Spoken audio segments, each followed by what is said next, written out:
ஆண்டவரும் இரட்சகருமாகிய இயேசு கிறிஸ்துவின் நிகழ் இல்லாத நாமத்திற்கு மகிமை உண்டாவதாக. இந்த வருடத்தின் 3வது மாதம் முதல் நாளிலே கர்த்தருடைய சன்னிதானத்திலே கடந்து வருவதற்கு நம் எல்லாருக்கும் ஆண்டு உதவி செய்திருக்கிறார். இது ஒரு விசேஷித்த ஸ்தோத்திர கூட்டம். இந்த ஸ்தோத்திர கூட்டம் ஆண்டவருடைய நாமத்தை துதிக்கும்படியாகவே ஏற்படுத்தப்பட்டது. சென்ற மாதம் முழுவதும் கர்த்தர் நம்மை எப்படியெல்லாம் நடத்தி வந்திருக்கிறார் என்பதை நினைத்து கர்த்தருடைய நாமத்தை நாம் துதிக்கும்படியாகவே கடந்து வருகிறோம். ஆண்டவருடைய நாமத்திற்கு அவருக்கு மிக விருப்பமானது நாம் அவருடைய நாமத்தை மகிமைப்படுத்துவது, துதிப்பதுதான். பரலோகத்திலே ஆண்டவர் கோடான கோடி தூதர்களை அவருடைய நாமத்தை துதிக்கும்படியாகவே ஏற்படுத்தி இருக்கிறார். நம்மையும் ஆண்டவர் இந்த பூமியிலே கர்த்தருடைய நாமத்தை துதிக்கும்படியாக வைத்திருக்கிறார். மறுமையில் நம்முடைய கடமை அதுவாகத்தான் இருக்கிறது. எனவே ஆண்டவருடைய நாமத்தை துதிப்பது, மகிமைப்படுத்துவது நமக்கு ரொம்ப ஒரு ஆசீர்வாதமான காரியம். அந்த நேரத்தை கர்த்தர் இந்த மாதத்திலும் முதல் நாளில் ஏற்படுத்தி தந்திருக்கிற கர்த்தருடைய நாமத்தை நான் ஸ்தோத்திரிக்கிறேன், மகிமைப்படுத்துகிறேன். கர்த்தருடைய நாமத்தை மகிமைப்படுத்த கடந்து வந்திருக்கிறவர்கள் அனைவரும் இயேசுவின் நாமத்தாலே வாழ்த்துகிறேன். வாசிப்போம். சங்கீதத்தினுடைய புத்தகம் 4வது அதிகாரம் அதில் 7வது வசனத்தை வாசிப்போம். அவர்களுக்கு தானியமும் திராட்சரசமும் பெருகி இருக்கிற காலத்தின் சந்தோஷத்தை பார்க்கிலும் அதிக சந்தோஷத்தை என் இருதயத்தில் தந்தீர். கர்த்தருடைய நாமத்திற்கு மகிமை உண்டாவதாக. அதிக சந்தோஷத்தை என் இருதயத்தில் தந்தீர். ஆண்டவர் அவருடைய பிள்ளைகளுக்கு கொடுக்கிறதான சந்தோஷத்திற்கு ஈடு இணையான சந்தோஷம் வேறு எங்கேயுமே இல்லை. இந்த பூமியில் உள்ளதான எந்த ஒரு காரியங்களும் அப்படிப்பட்டதான சந்தோஷத்தை தர முடியாது. ஆண்டவர் தருவதான சந்தோஷத்தை இருதயத்திலே பெற்று அனுபவித்தவர்களுக்கு தான் அதனுடைய மேன்மை தெரியும். இன்னைக்கு அநேக ஜனங்கள் வெளியே சிரிக்கிறாங்க, வெளியே சந்தோஷத்தை காட்டுகிறாங்க. ஆனா அநேக ஜனங்களுக்கு இருதயத்தில் சந்தோஷம் இல்லை, சமாதானம் இல்லை. கர்த்தருடைய பிள்ளைகளுக்கு ஆண்டவர் கொடுக்கிறதான மிகப்பெரிய பொக்கிஷம் இருதயத்தில் கொடுக்கிறதான ஒரு சந்தோஷம். இந்த சந்தோஷத்தை கர்த்தர் சொல்கிறார், உங்களுக்கு இந்த சந்தோஷத்தை யாரும் தரவும் முடியாது, அதை உங்களிலிருந்து எடுத்து போடவும் முடியாது. ஆனால் எப்போதுமே சத்துரு தேவனுடைய பிள்ளைகளிடத்தில் வைக்கிறதான ஒரு சூழ்ச்சியான ஒரு செயல்பாடுகள் என்னவென்றால், எந்த நிலையிலும் நம்மை சந்தோஷமாக இருக்க அவன் அனுமதிப்பதே இல்லை. ஒரு மனுஷன் இருதயத்தில் சந்தோஷத்தை உணர்ந்தால்தான் கர்த்தருடைய நாமத்தை அவனால் மகிமைப்படுத்த முடியும். சந்தோஷம் குறைவாக இருக்கிறது என்பதை ஒரு மனுஷன் உணர்வான் என்றால் அவனால் கர்த்தருடைய நாமத்தை மகிமைப்படுத்த முடியாது. இந்த சந்தோஷம் வெளியே பார்க்கிறதான செயல்பாடுகள் சம்பந்தப்பட்டது அல்ல, அது நம்முடைய இருதயம் சம்பந்தப்பட்டது. இந்த இருதயத்தில் இருக்கிறதான காரியங்களுக்கு அடுத்தவர்கள் உடன்படவே முடியாது. வேதம் சொல்கிறது, இருதயத்தினுடைய கசப்பு அதற்கே தெரியும், அதனுடைய சந்தோஷத்திற்கு அடுத்தவன் உடந்தையாக மாட்டான். நம்முடைய இருதயத்தில் இருக்கிறதான சந்தோஷத்தை அதை யாரும் எடுத்து போட முடியாது. ஆண்டவர் இயேசு பூமியில் இருந்த நாட்களில் அவர் சொன்னார், தன்னை பின்பற்றினதான அப்போஸ்தலரை பார்த்து சொன்னார், உங்களில் இருக்கிற சந்தோஷத்தை ஒருவனும் உங்களில் இருந்து எடுத்து போட மாட்டான். ஆதி திருச்சபை அநேக விதமான சங்கடங்களை அனுபவித்தது. ஆனால் அப்படிப்பட்டதான சங்கடங்களை அனுபவித்ததான ஜனங்கள் மிகுந்த சந்தோஷமாக காணப்பட்டார்கள். வேதத்திலே 2 கொரிந்தியருடைய புத்தகம் 8வது அதிகாரம் அதனுடைய 2வது வசனத்தில் நீங்கள் வாசித்து பார்க்கும்போது நீங்கள் வாசிங்கள், அவர்கள் மிகுந்த உபத்திரவத்தினாலே மிகுந்த உபத்திரவத்தினாலே சோதிக்கப்படுகையில் கொடிய தரித்திரமுடையவர்களாய் இருந்தும் தங்கள் பரிபூர்ண சந்தோஷம் போதும். தங்கள் பரிபூர்ண சந்தோஷம். அவர்களுக்கு கொடிய தரித்திரம் இருக்கிறது, மிகுந்த உபத்திரம் இருக்கிறது, ஆனால் இருதயத்தில் பரிபூர்ண சந்தோஷம் இருக்கிறது. இதுதான் கிறிஸ்தவ வாழ்க்கை. இந்த சந்தோஷம் என்பது ஆண்டவர் அவருடைய பிள்ளைகளுக்கு கொடுக்கிற மேன்மையான ஒரு பொக்கிஷம். இன்னைக்கு ஜனங்களுக்கு அவர்கள் விரும்பினதெல்லாம் கிடைக்கிறது. அநேக ஜனங்கள் அவர்கள் விரும்புவதிலும் அதிகமாக கிடைக்கிறது. ஆனால் அவருடைய இருதயத்திற்கோ என்ன இல்லை? அமைதல் இல்லை. இருதயத்திற்கோ அமைதல் இல்லை. இந்த இருதயத்துல சந்தோஷத்தை கொடுப்பது ஆண்டவர் தான். உபத்திரம் இருந்தாலும் தேவனுடைய பிள்ளைகளுக்கு என்ன இருக்கிறது? சந்தோஷம் இருக்கிறது.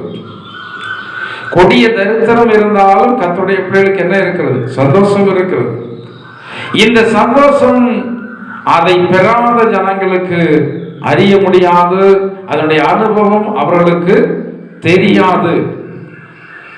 யார் அதை ருசித்து பார்த்தார்களோ, பார்த்து இருக்கிறார்களோ, அவர்களுக்கு மட்டும்தான் அந்த சந்தோஷத்தினுடைய மேன்மை தெரியும். எனவே தான் பக்தன் தாவீது சொல்கிறார், இந்த சந்தோஷம் இல்லாமல் என்னால் இந்த பூமியில ஜீவிக்க முடியாது. எனவே ரட்சிப்பின் சந்தோஷத்தை திரும்பவும் எனக்கு தார். அந்த சந்தோஷத்தை திரும்பவும் எனக்கு தார். எப்போதெல்லாம் சந்தோஷம் குறைபடுகிறதோ அப்போது எல்லாம் நாம் ஆண்டவரிடத்துல கேட்க வேண்டும், ஆண்டவரே எனக்கு சந்தோஷத்தை தாருங்க. இந்த சந்தோஷம் தான் தேவனுடைய பிள்ளைகளுக்கு மேன்மை. ஆனால் ஏனோ இதை குறித்து நினைக்காமல், இதற்காக ஜெபிக்காமல், தேவ சன்னிதானத்தில் ஜெபிக்கிற ஜனங்கள் எல்லாருமே, ஆண்டவரே என்னுடைய வியாதியை மாற்றுங்க, ஆண்டவர் என்னை ஆசீர்வதிங்க, என்னுடைய பிள்ளைகளை மேன்மைப்படுத்துங்க, உயர்த்துங்க, இதை தான் நாம் வந்து ஜெபிக்கிறோமே ஒழிய, ஆண்டவரே இந்த சந்தோஷத்தை எனக்கு தாருங்கள் என்று சொல்லி கேட்கிறதே இல்லை. சந்தோஷத்தை கெடுக்கிறதான காரியம் என்ன? தேவனுடைய பிள்ளைகளுடைய சந்தோஷத்தை எதுவுமே கெடுக்க முடியாது. ஏனென்றால் ஆண்டவர் சொல்லுகிறார், அவர் தெளிவாக சொல்லுகிறார், இதை ஒருவனும் உங்களிலிருந்து எடுத்து போட மாட்டான். அப்படி சொல்லப்பட்டபடினாலதான் இந்த கொரிந்து பட்டணத்துள்ளதான சபையுடைய விசுவாசிகள் அவர்கள் உபத்திரவப்பட்டாலும் தரித்திரம் இருந்தாலும் அங்க சொல்லி இருக்கிறது பரிபூரண சந்தோஷம். மாயக்காரனுடைய சந்தோஷம் ஒரு நிமிஷம், மாயமான காரியங்களின் மூலமாக வருகிறதான சந்தோஷம் அது கொஞ்ச நேரம் தான். சில காரியங்கள் குறைவாக இருக்கிறது, நாம் அதை விரும்புகிறோம், அது கிடைத்தால் நன்றாக இருக்குமே சொல்லி விரும்புகிறோம். அதனால் வருகிற சந்தோஷம் அப்படியே வந்து என்ன செய்கிறது? குறைந்து போகிறது. எது இல்லையோ அதை ஜனங்கள் விரும்புகிறார்கள். வீடு இல்லாதவங்க வீடை விரும்புகிறாங்க, அதை கிடைத்து கொஞ்ச நாளில் அதனால் வருகிறது சந்தோஷம் அப்படியே போகிறது. திரும்ப வேறொரு காரியத்தை எதிர்பார்க்கிறது. இதுதான் மனுஷனுடைய வாழ்க்கையினுடைய காரியம். ஆனால் தேவன் நமக்குள் வைத்திருக்கிறதான சந்தோஷம் அது என்னென்னைக்கும் நித்திய ஜீவ காலமாய் ஊறுகிறதான நீரூற்றை போல அது நமக்குள் வந்து கொண்டே இருக்கிறது. இதை வந்து யாரும் தடை பண்ண முடியாது. வெளியே இருக்கிற காரியங்களை தடை பண்ணலாம், வெளியே ஒரு நன்மையை மனிதன் வந்து தடை பண்ணலாம். ஆனால் நமக்குள் இருக்கிறதான இந்த சந்தோஷத்தினுடைய நிறைவை இந்த பூமியில் உள்ளதான எதுவுமே தடை பண்ண முடியாது. எனவேதான் சாத்தான் வஞ்சகமாக நம்முடைய சிந்தையில செயல்பட்டு அநேக விதமான சங்கடங்களை, கவலைகளை நமக்குள்ள உருவாக்குகிறான். கவலைப்படுகிறதுனால் மனுஷன் தன் சரீர அளவோடு ஒன்றை கூட்டிவிடவே முடியாது. ஆனா அப்படி தெரிந்தால் நாம எப்ப பார்த்தாலும் எப்படிதான் இருக்கிறோம்? கவலைப்படுகிறதுனால எந்த ஒரு செயலும் நடைபெறுகிறதே இல்லை. கவலைப்படுகிறதான ஜனங்களை குறித்து வேதம் சொல்கிறது, ஆகாயத்து பறவைகளை என்ன செய்ய கவனித்து பாருங்க, அவைகள் என்னப்படுகிறது இல்லை, கவலைப்படுகிறதே இல்லை. காலையில் அது கர்த்தருடைய நாமத்தை வந்து என்ன செய்கிறது? மகிமைப்படுத்துகிறது. எழுப்பின உடனே அது கர்த்தருடைய நாமத்தை வந்து என்ன செய்கிறது? மகிமைப்படுத்துகிறது. அன்னைக்கு ஆண்டவர் அதை வெளிப்படுத்துகிறார். நாம் தான் நினைக்கிறோம் எப்படி நம்முடைய வாழ்க்கையினுடைய காரியம் நடைபெறப் போகிறது, நம்முடைய பிள்ளைகளுடைய காரியம் எப்படி நடைபெறப் போகிறது, அநேக விதமான காரியங்கள். 5 வருடத்திற்கு பின்னாடி நடக்க வேண்டிய காரியங்கள், 10 வருடத்திற்கு பின்னாடி நடக்க வேண்டியதான காரியங்கள், இல்லாவிட்டால் முதுமையில் நடக்க வேண்டியதான காரியங்கள், நம்முடைய முதுமையில எப்படி கடந்து போகிறோம், இப்படி எல்லாம் நாம் நினைத்து நினைத்து நாம் கவலைப்படுகிறதை நாம் மேற்கொண்டு அதிகப்படுத்தி கொண்டே இருக்கிறோம். இது யாருடைய சதி? சாத்தானுடைய சதி. சந்தோஷமா இருப்பது மிக முக்கியம். எனவேதான் அப்போஸ்தலனாகிய பவுல் பிலிப்பி பட்டணத்து சபைக்கு எழுதும்போது அவர் எழுதுகிறார், சந்தோஷமாயிருங்கள் சந்தோஷமாயிருங்கள் என்று மறுபடியும் உங்களுக்கு சொல்லுகிறேன். ஏனென்றால் இது ரொம்ப முக்கியம். ஆதி திருச்சபை கஷ்டப்பட்டது போல நாம் கஷ்டப்படல. திருச்சபை விசுவாசிகள், ஆதியில இருந்த திருச்சபை விசுவாசிகள் ரொம்ப கஷ்டப்பட்டாங்க. ஆண்டவரை தேடுவதற்கு கூட அவர்களுக்கு சுயாதீனம் இல்லை. வேதாகமத்தை கையில வைத்திருப்பதற்கு கூட அவர்களுக்கு சுயாதீனம் இல்லை.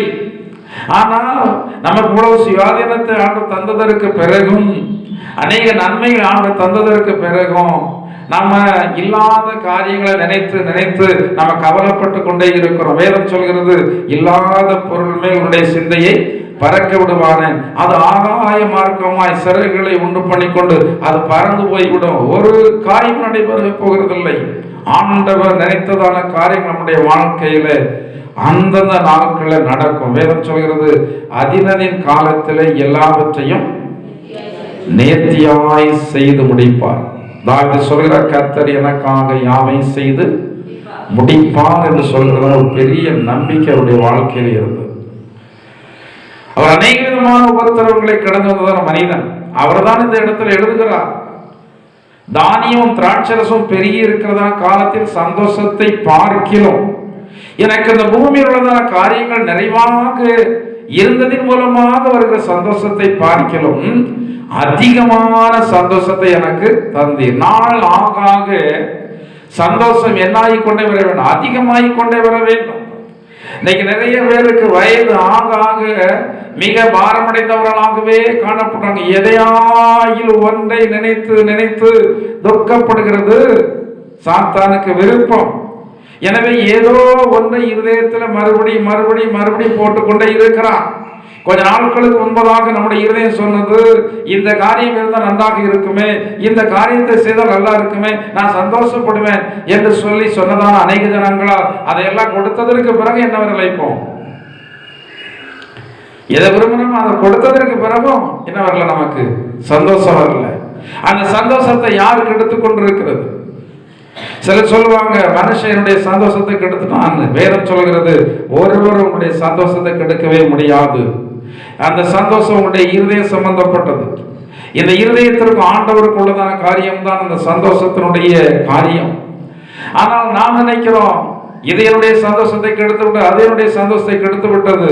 தேவனுடைய சந்தோஷமாக இருக்க வேண்டும் என்பதற்காகத்தான் அநேக நேரங்கள் நாம் விரும்புவதற்கு மேலாகவும் நம்முடைய வாழ்க்கையில் என்ன செய்கிறார். நம்ம சிறிதாக நினைச்சோம், ஆனா ஆண்டவர் பெரிதாக செய்தார். அப்படியாயினும் என்னுடைய மகன் என்னுடைய மகள் எப்படி இருக்கட்டும், சந்தோஷமா இருக்கட்டும். ஆனால் என்ன வரல, ஆனால் என்ன வரல, சந்தோஷம் வரல. நமக்கு மன மகிழ்ச்சி, முகமலர்ச்சியை கொடுக்கணும். இந்த மன மகிழ்ச்சி இருந்தால் முகத்தில் என்ன வரும், மலர்ச்சி வரும். இந்த முகமலர்ச்சி இல்லாத ஜனங்களை எல்லாம் கர்த்தர் ஒருபோது வெளிப்படுத்தவே முடியாது. ஆனா சிலர் சாத்தானுடைய கைப்பாவையாக இருந்து அடுத்தவங்க சந்தோஷத்தை கெடுத்துட்டே இருப்பாங்க. யார் ஒருவர் உங்களிடத்துல பேசும்போது உங்களுடைய சந்தோஷம் கெடுக்கிறதோ அவர்கள் அல்ல, அது சாத்தான். ஆண்டவருடைய பிள்ளைகள் மூலமாக எப்போதும் ஆண்டவர் சந்தோஷத்தை தான் உருவாக்குவார். தேவனுடைய பிள்ளைகள் போகிறத இடத்துல சந்தோஷம், தேவனுடைய பிள்ளைகள் போகிறத இடத்துல சமாதானம். பக்தன் யோகனுடைய சரித்திரத்தில் சொல்லப்பட்டிருக்கிறது, அவருடைய உதடுகளினுடைய அசைவு அநேகரை என்ன செய்தலாம், ஆறுதல் படுத்துறது என்று சொல்லி. ஆனா இன்றைக்கு அநேக ஜனங்களுடைய வார்த்தைகள் அப்படி அல்ல. அவருடைய நாவல யாரு குடியிருக்கிறான், சாத்தான் குடியிருக்கிறான். அவருடைய இருதயத்தில் சாத்தான் குடியிருக்கிறான். எனவே இவர்கள் எங்க போய் பேசினாலும் பேசணும், அவ்வளவு நேரம் நன்றாக இருப்பாங்க. இவர்கள் பேசணும்னு என்ன கட்டுறோம், ஒரு தேவனுடைய பிள்ளை ஒரு துக்கமாக இருக்கிறதான வீட்டில் போனா, இல்லாவிட்ட ஒரு வேலை செய்கிற இடத்துல ஒருவரை சந்தித்தா, நீங்க பேசும்போதே அவர்கள் சொல்லணும், எவ்வளவு மனபாரமா நீங்க 2 வார்த்தை தான் பேசுனீங்க. என்னுடைய மனதினுடைய பாரமெல்லாம் நீங்க கர்த்தருடைய பிள்ளைங்க. உங்களுக்குள் சந்தோஷம் இருக்குது. உங்களுக்குள் இருக்கிறத தான் நீங்க மற்றவர்களுக்கு கொடுக்க முடியும், இல்லாததை கொடுக்க முடியாது. இன்னைக்கு அநேகர் தானும் சந்தோஷமா இருக்க மாட்டாங்க, அடுத்தவங்களையும் சந்தோஷமாக இருக்க விடவே மாட்டாங்க. இது சாத்தானுடைய செயல். இதற்கு நாம் இடம் கொடுக்கவே கூடாது. தேவனுடைய பிள்ளைகள் ஆண்டவர் சொல்றாரு, நீங்களும் சந்தோஷமாயிருங்க. நீங்க இருக்கிறதான இடத்தையும் சந்தோஷமாக பார்த்து கொள்ளுங்கள். நீங்க இருக்கிறதான குடும்பத்தை சந்தோஷமாக பார்க்கணும். நீங்க இருக்கிறதான சபையை சந்தோஷமாக பார்க்கணும். நீங்கள் இருக்கிறதான தேசத்தை சந்தோஷமாக பார்க்கணும். யார் யாருடைய வாழ்க்கையிலெல்லாம் சந்தோஷம் குறைபடுகிறதோ அவர்களுக்கு எல்லாம் நீங்கள் சந்தோஷத்தை ஏற்படுத்தினா நீங்க யாருடைய பிள்ளைங்க? தேவனுடைய பிள்ளைங்க. சமாதானம் பண்ணுகிறதான ஆலோசனைக்காரருக்கு உள்ளது சந்தோஷம். நீங்க 4 பேரை சந்தோஷப்படுத்தி பாருங்க, உங்களுடைய சந்தோஷம் பெருகிக்கிட்டே இருக்கும். நீங்க 4 பேரை கெடுத்து பாருங்க, இருக்கிற சந்தோஷம் போயிடும். நீங்கள் மற்றவர்களுக்கு எதை அளக்கிறீர்களோ அதுதான் உங்களுக்கு அளக்கப்படும். வேதத்தில் சொல்லப்பட்டிருக்கிறது, நீங்கள் மற்றவர்களுக்கு அளக்கிற அளவின்படியே உங்களுக்கு அளக்கப்படும். என்னத்தை அளந்தீங்க? நீங்க சந்தோஷத்தை அளந்தீங்களா? 4 பேர் உங்க மூலமா சந்தோஷப்பட்டாங்களா? அந்த சந்தோஷம் உங்களுக்கு திரும்ப வரும். 4 பிள்ளைங்க உங்க மூலமா சந்தோஷப்பட்டாங்களா? உங்க பிள்ளைகள் சந்தோஷமா இருப்பாங்க. ஆனா இன்னைக்கு அநேக இடங்களில் கர்த்தருடைய பிள்ளைன்னு சொல்லி சொல்றாங்க, ஆவிக்குரிய வட்டாரங்களை நான் வந்து பார்க்கிறேன். இவர்களும் சந்தோஷமா இல்லை, மற்றவருடைய சந்தோஷம் கெடுத்து கொண்டிருக்கிறாங்க. கவனமாக இருக்க வேண்டும், ஜாக்கிரதையாக இருக்க வேண்டும். நாம் செய்கிறதான ஒவ்வொரு செயல்பாடுகளும் நாம் வருங்காலத்திற்காக போடுகிறதான விதை என்பதை நாம் மறந்து போயிடக்கூடாது. சமாதானத்தை விதைத்தால் சமாதானத்தை அறுப்பீங்க, சந்தோஷத்தை விதைத்தால் சந்தோஷத்தை அறுப்பீங்க, நன்மையை விதைத்தால் நன்மையை அறுப்பீங்க. நீங்க எதை விதைத்திருக்கிறீங்க, எதை விதைக்க நீங்க தீர்மானம் பண்ணி இருக்கிறீங்க, அதை வந்து என்ன செய்து கொள்ளுங்க, நீங்க உறுதிப்படுத்திக் கொள்ளுங்க. இன்றைக்கு நீங்க நன்றாக இருக்கணும் விரும்புனீங்கன்னா நீங்க மற்றவர்கள் நல்லது செய்யுங்க. அது வேதத்துல ரொம்ப ஷார்ட்டாக அழகான ஒரு தத்துவ வார்த்தை சொல்லப்பட்டிருக்கிறது. நீங்க வாழ்க்கையில நன்றாக இருக்க வேண்டுமானால் மனுஷர் உங்களுக்கு என்ன செய்ய விரும்புறீங்களோ அதையே நீங்க செய்யுங்க. மனுஷன் உங்களுக்கு என்ன செய்ய விரும்புறீங்க? ஆறுதலா 4 வார்த்தை பேச விரும்புறீங்க, நீங்க ஆறுதலா பேசுங்க. மனுஷன் உங்களை சந்தோஷப்படுத்த விரும்புறீங்க, அவங்களை சந்தோஷப்படுத்துங்க. மனுஷன் உங்களுக்கு நல்லது செய்ய விரும்புறீங்க, நீங்க அவர்களுக்கு நல்லது செய்யுங்க. இதெல்லாம் செய்யாம வெறுமையா ஜெபம் மட்டும்தான் நடக்கிறது. கர்த்தருடைய பிள்ளையுடைய வாழ்க்கையில வெறுமையா ஜெபம் மட்டும்தான் நடக்கிறது. அது இந்த கூரைக்கு மேல போகவே போகாது. நீங்க ஆண்டவர் சொன்னதான வார்த்தையின்படி நீங்க செய்யாம நீங்க ஜெபித்து பயன் இல்லை, நீங்க உபவாசம் இருந்து பயன் இல்லை, நீங்கள் ஆண்டவருக்காக கொடுத்து பயன் இல்லை. நீங்கள் ஜெபித்து விட்டு ஏறுக்கு மாறான காரியங்களை, வேதத்திற்கு ஒவ்வாத காரியங்களை நீங்கள் செய்து கொண்டிருப்பீர்கள் என்றால் நீங்கள் நன்மையை எதிர்பார்ப்பதில் அர்த்தமே இல்லை. ஏன் ஊழியக்காரங்கள் ஆண்டு ஆசீர்வாதமா வைக்கிறாரு? என்னைக்கா நினைச்சு பார்த்தீங்களா? அநேகருடைய சந்தோஷத்திற்கு காரணங்களாக யார் இருக்கிறாங்க? ஊழியக்காரங்க இருக்கிறாங்க. சங்கடத்துல வராங்க, வேதனையில வராங்க, அழுகையில வராங்க. அதை பார்த்த உடனே இவர்களுக்கு கஷ்டமா இருக்கிறது, மனதுருக்கமாக இருக்கிறது. இவர்கள் குடித்து பாதி, குடிக்காம பாதி, தூங்கி பாதி, தூங்காம பாதி, அவர்களுடைய சந்தோஷத்திற்காக இவர்கள் பாடுபடுறாங்க, கஷ்டப்படுறாங்க. இதெல்லாம் யார் பார்க்கிறாங்க? ஆண்டவர் பார்க்கிறார். கொஞ்ச நாள் கழிச்ச உடனே இந்த ஊழியக்காரங்க அதிகமாக சந்தோஷத்தை விதைத்திருக்கிறபடினால அவ்வளவு சந்தோஷம் ஊழியக்காரனுடைய குடும்பத்தில் நிறைவாய் வருகிறது. ஊழியக்காரங்க மற்றவருடைய ஆசீர்வாதத்திற்காக வீடுகளை போய் ஜெபிக்கிறாங்க. ஏற்ற நாள் வரும்போது அவ்வளவு ஆசீர்வாதங்களும் இந்த ஊழியக்காரனுடைய குடும்பத்தில் வந்துதான் ஆகும். இதை தடை பண்ணுவதற்கு யாரால் முடியாது. ஏனென்றால் இது அவர்கள் விதைத்ததான விதைக்கு கிடைத்ததான ஒரு ஆசீர்வாதம். ஆண்டவர் கர்த்தருடைய பிள்ளைகளுக்கு அவர் அதிக சந்தோஷத்தை கொடுக்க விரும்புகிறார். அந்த சந்தோஷத்தை அவர் கொடுக்கும் போது நீங்கள் அந்த சந்தோஷத்தை கெடுத்து விடக்கூடாது. வேதம் சொல்கிறது, பரிசுத்த ஆவியினால் உண்டாகும் சந்தோஷம். ஆவியானவர் உங்களுக்கு என்ன கொடுக்கிறார்? உங்களுக்கு சங்கடம் வரும் போதெல்லாம் ஆவியானவர் உங்களோடு பேசுவார். என்ன காரியத்திலும் சந்தோஷம் வந்து கெடுக்கிறது. மனிதர்கள் சந்தோஷத்தை கெடுக்கிறாங்களா? அந்த ஆவியானவர் உங்களுக்குள்ள பேசி அவர்கள் என்ன சங்கடத்தை கொடுத்தாங்களோ அதை உங்களோட என்ன செய்வார்? நீக்கிடுவார். அவர் பேசட்டும், அவர் செயல்படட்டும். அது ஒன்றும் உன்னை என்ன செய்யாது, சேதப்படுத்தாது. எனவே நீ சந்தோஷத்தை என்ன செய்யாது, எந்த நிலையிலும் சந்தோஷத்தை என்ன செய்யாதாங்க. உங்களை சந்தோஷத்தை கெடுக்கிறதான ஜனங்களுக்கு நீங்கள் கொடுக்கிறதான பேரிடி என்னவென்றால், அவங்களுடைய சந்தோஷத்தை கெடுக்கணும்னு சொல்லி பேசுகிறார்கள் அல்லவா, அவர்கள் முன்னாடி நீங்கள் சந்தோஷமாக இருப்பதுதான் அவர்களுக்கு கொடுக்கிறதான எதிர்வினை என்பதை நீங்கள் மறந்து போய்விடக்கூடாது. நீங்க அவர்கள் நினைத்ததே நீங்க சங்கடமாக இருக்க வேண்டும் என்று சொல்லிதான். நீங்கள் அவர்கள் முன்னாடி நீங்கள் சங்கடமாக இருந்தா நீங்க பலவீனமாக இருக்கிறீர்கள். நீங்கள் ஆன்மீகத்தில் பலவீனமாக இருக்கிறீர்கள். நீங்கள் ஆத்மாவில் பலனாக இருந்தா எந்த மனுஷனும் ஒன்று சொல்லி ஒன்று நடக்க போவதில்லை. ஏன்னா தேவனா மனிதர்கள் பேசதான் முடியும். எந்த காரியங்களும் அவர்களால் செய்யவே முடியாது. எந்த காரியங்களும் செய்ய முடியாமல் இருக்கும்போது அந்த பேச்சின் மூலமாக நாம ஏன் சங்கடப்படணும், நாம சந்தோஷப்படுவோம். வேதம் சொல்கிறது, சந்தோஷப்பட்டு என்ன செய்ய, களி கூறுங்க. பொய்யாய் சொன்னாலும் சரி, உங்களை வேதனைப்படுத்தன்னு சொன்னாலும் சரி, அதெல்லாம் தூக்கி தூர போடுங்க. அந்த குப்பை அழுக்கெல்லாம் எங்க சேர்க்காதாங்க. அவைகளெல்லாம் தள்ளி விட்டு பாரமான யாவற்றையும் தள்ளிவிட்டு, இதெல்லாம் பாரமான வார்த்தைகள், பாரமான செயல்பாடுகள். சிலர் பாரமா பேசுவாங்க, சிலர் பாரமா செய்வாங்க. இதெல்லாம் தூக்கி தள்ளி போட்டுட்டு நியமித்திருக்கிறதான ஓட்டத்துல எப்படி ஓடுங்க, பொறுமையோடு ஓடுங்க. இந்த பூமியில் நம்முடைய சந்தோஷத்தை கெடுக்கிறதான காரியங்கள் நிறைய இருக்கிறது. சாத்தான் கெடுக்கிறான், மனிதன் கெடுக்கிறான், சில சூழல்கள் கெடுக்கிறது.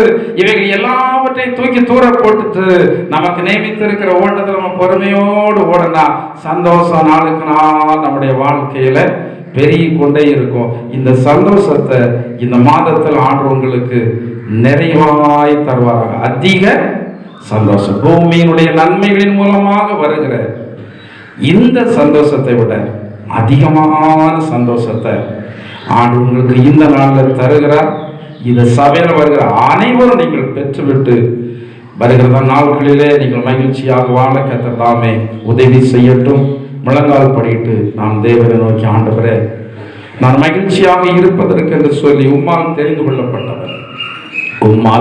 கொள்ளப்பட்டவர் இந்த பூமியிலே என்னுடைய சந்தோஷத்தை கெடுக்கிற எல்லா சத்துடைய கிரியைகளை ஆவியின் பலத்தால் மேற்கொள்ள எனக்கு கிருபை தாருங்க. என்னுடைய சந்தோஷத்தை கெடுக்கிற மனிதனுடைய பாரமான வார்த்தைகளை தூக்கி தூர போடுவதற்கு எனக்கு உதவி செய்யும் ஆண்டவரே. இந்த குப்பைகள் எல்லாம் என்னுடைய இருதயத்தில் சேரக்கூடாது. நீங்கள் நினைத்தது நடக்கும். உங்க சித்தம் என்னுடைய வாழ்க்கையில நிறைவேறும். நான் சந்தோஷமாய் எவ்வளவோ நாட்கள் உம்முடைய கிருபையினால் ஜீவித்தேன் ஆண்டவரே. ஆனால் இந்த சூழ்நிலைகள் என்னுடைய சந்தோஷத்தை கெடுக்கிறது. இந்த கெடுக்கிற எல்லா சூழ்நிலைகளையும் நான் தள்ளிவிட்டு நான் உம்மை பார்த்து எனக்கு நியமித்திருக்கிற ஓட்டத்திலே பொறுமையோடு ஓட, மகிழ்ச்சியோடு ஓட எனக்கு கிருபைதாரு ஆண்டவரே. கர்த்தருடைய வார்த்தை சொல்லி இருக்கிறது, அது தன் பாதையிலே ஓட அது மகிழ்ச்சியாக இருக்கிறது என்று சொல்லி நீங்கள் உங்களுக்கு நியமித்திருக்கிறதான ஓட்டத்திலே பொறுமையோடு ஓடுங்கள். உங்களுடைய இருதயத்திற்கும் கர்த்தருக்கு ஒரு நெருங்கிய தொடர்பு இருக்கட்டும். மனுஷர்களுக்கும் மனுஷனுடைய வார்த்தைக்கும் உங்களுடைய இருதயத்தில் தொடர்பு வேண்டாம், தேவனோடு தொடர்பு கொள்ளுங்கள். கர்த்தர் தாமே உங்களை இந்த மாதத்திலே இந்த சந்தோஷத்தை அதிகமாக தந்து வழி நடத்துவாராக. அல்லேலூயா. கர்த்தாவே, நாங்கள் நன்றியோடு ஸ்தோத்திரிக்கிறோம் ஆண்டவரே. அன்பின் பரலோக பிதாவே, நல்ல இயேசுவே, ஒருவரும் நீங்கள் தந்திருக்கிற சந்தோஷத்தை எங்களிலிருந்து எடுத்து போட முடியாது என்று சொல்லி நீங்கள் சொல்லி இருக்கிறீங்க ஆண்டவரே. நாங்கள் சில காரியங்களுக்கு இடம் கொடுக்கிறபடினாலே, சத்துருடைய வார்த்தைகளுக்கு, சத்துருடைய செயல்களுக்கு இடம் கொடுக்கிறபடினாலே எங்களுடைய சந்தோஷம் குறைவுபடுகிறது ஆண்டவரே.